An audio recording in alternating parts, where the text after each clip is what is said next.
吸尘器4买4不买，你知道吗？首先，不要买那些功率小的，要买这种8500帕大功率的。第二，不要买有线的，在家打扫卫生缠缠绕绕的不方便，要买这种无线的，家里的边边角角都能照顾得到。第三，不要买那种噪音大的，打扫个卫生全家不得安宁，要买这种做过降噪处理的。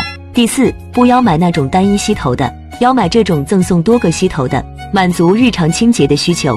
只有900克的重量，拿在手上跟一杯奶茶差不多重，用久了也不会累得手酸。